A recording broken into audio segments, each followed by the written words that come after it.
Hello everybody and welcome to, surprise surprise, Parkitect. Finally I managed to start off my series, and I have to say I've been playing this game for quite a while, and I was planning also to do something for quite a while, but you know, the thing is, you really need to spend time in a game, and I always just jumped into the game for quite short, and then after a time I was struggling again because I was out of the game for too long.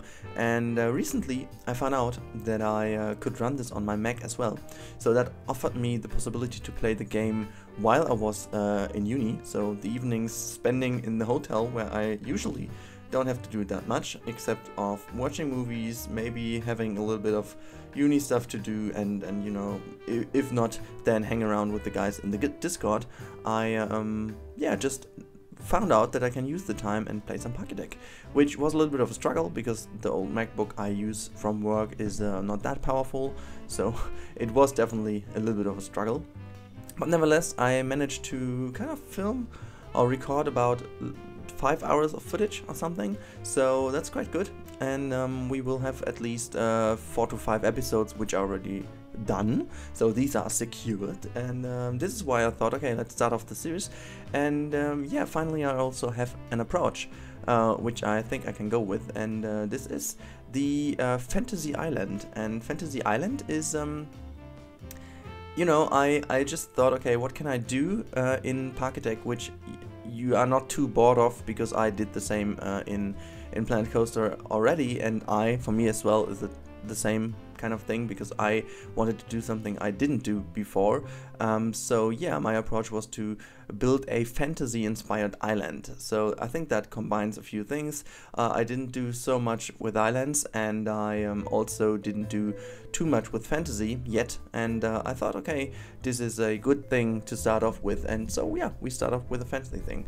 But before going into building, actually one first thing, I am doing a little backstage path. And the funny thing is, this has been done before the update, where the developer announced that the backstage will have influence on the happiness of your guests. So basically what happens in the game is, if you don't hide your backstage area, your guests will be annoyed because they see the backstage stuff, and this is breaking the immersion.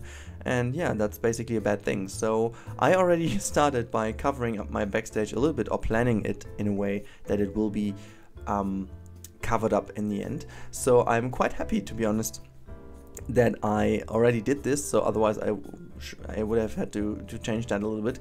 But nevertheless, it worked out quite well, and the update, I just have to say, is amazing, because, like, I don't know if you've seen this, but if I do remember, I will put down a link in the description to the developer blogs, so you can read what effectively this update meant, because it's really interesting about viewpoints and how people interact with the environment, and this is really interesting. And in general, I think not most of you, or maybe not all of you, do know the game, so it's also, I just want to take the opportunity to make a little bit of an advertisement for the game. I don't earn anything of it, please don't get me wrong, but I just love the game, and I think it definitely has its strong points, and it isn't also really a kind of you know, you shouldn't compare that to Planet Coaster too much, and it isn't also a competitor. It has its own strength, its own standpoint, and I think both games do have their place in the genre, and I'm quite happy to be able to play both. And yeah, it's also really interesting because this game, with this little nice isometric view, and with the, you know, really Roller Coaster Tycoon 1 inspired building, is really nice to look at, but at the same time it does offer a lot of management possibilities you would maybe lack in Planet Coaster.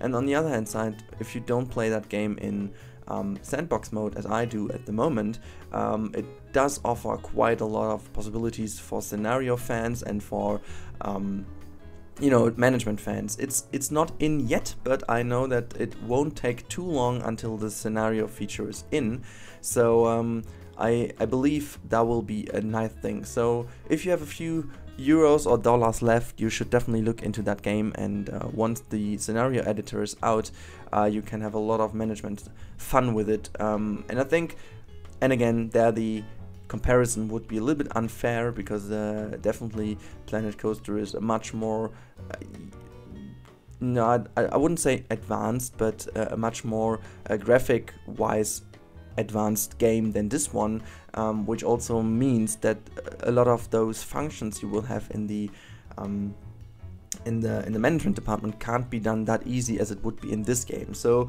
this game has its strengths in the management aspect as well. We have the staff room, we now have a staff training room where you have to send your staff in to, you know, get better in certain things, and they have to get back to their shops and stuff. And you also need to manage the delivery of goods, so you know, you do have different goods in the game, and they need to deliver it from the park entrance where the delivery kind of building is, and then they will grab the stuff by hand and carry a little chest to the shop with some goods in, and you have to manage this. And this is also why you need to build those backstage areas with backstage path for the stuff, so they can deliver stuff quickly without, you know, running with their chests through all the guests, which also will break again the immersion. So a lot of interesting stuff going on in Parkitect, and I honestly have to say that I really love how this game differs from, for example, Planet Coaster or also City Skylines, which are so much different in terms of how you build and how you proceed with all the stuff. But anyways, I'll leave you alone with a little bit of music for the next couple of minutes, and we'll be in for the last couple of seconds of this video. I think you already figured out what I'm doing in the background, but this will be a lot of trial and error, and this is why I leave you alone a little bit with the music, and then we'll hear each other again at the end.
So, as I promised, here we are again, and as you can see, putting down some foliage and rocks also is a brilliant way in this game to make things look more nice than before. But what you can see, slowly the little castle is also taking shape, and I can promise you that the end result will look kinda decent. It did look kinda strange in between, I do actually agree with that, but at the end I believe it looks kinda decent. And yeah, honestly, it was a lot of fun to start off with a building like this, because it is kind of challenging with the pieces and with the stuff we have. Oh, by the way, mentioning, I don't had any mods installed while building this. I will do it in the future, but I haven't had any yet. But as you can see, this is already the end of the video, so hopefully you enjoyed the start of episode 1 into Parkitect, and we see each other next week with the second episode. So see ya then, and bye bye guys.